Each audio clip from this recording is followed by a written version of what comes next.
Weißt du, woher Halloween kommt? Wow.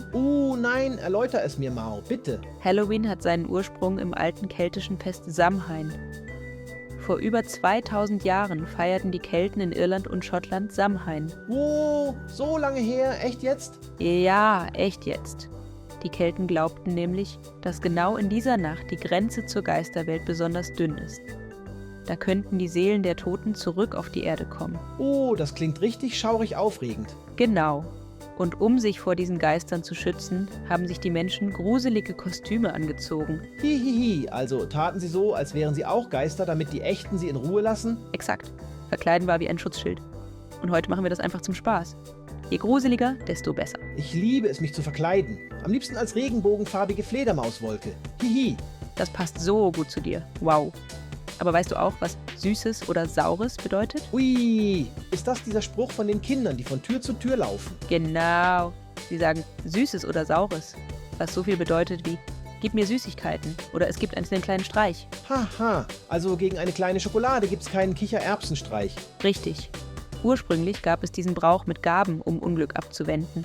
Aber heute geht es hauptsächlich um Bonbons und Schokolade. Ich nasche so gern Regenbogenzucker, ist das auch okay? Absolut. Regenbogenzucker klingt fantastisch. Aber sag mal, kennst du die Geschichte mit den geschnitzten Kürbissen? Oh, das sind doch die leuchtenden Kürbisse mit Gesichtern. Wie kamen die zu Halloween? Das kommt von der irischen Legende von Jack O'Lantern. Jack war ein listiger Mann, der den Teufel austrickste. Zur Strafe musste er mit einer Laterne durch die Nacht wandern. Mann, oh Mann, das ist ja ein cleverer Jack. Und die Laterne war dann ein Kürbis? Fast. Früher schnitzte man Gesichter in Rüben. Später in Amerika nahm man dann Kürbisse, weil die größer und weicher sind. Das ist so einleuchtend. Und es sieht so cool aus, wenn sie in der Nacht leuchten. Ja, es macht auch riesig Spaß, die bösen Fratzen zu schnitzen. Weißt du, was sonst noch alles an Halloween passiert? Ui, ich kenne ein bisschen. Manche Menschen schmücken ihre Häuser, oder? Genau.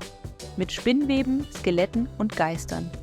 Und natürlich gibt es auch Halloween-Partys, gruselige Spiele und Geschichten im Dunkeln. Hui, vielleicht erzähle ich da meine Regenbogengeistergeschichte. Oh, das klingt spannend.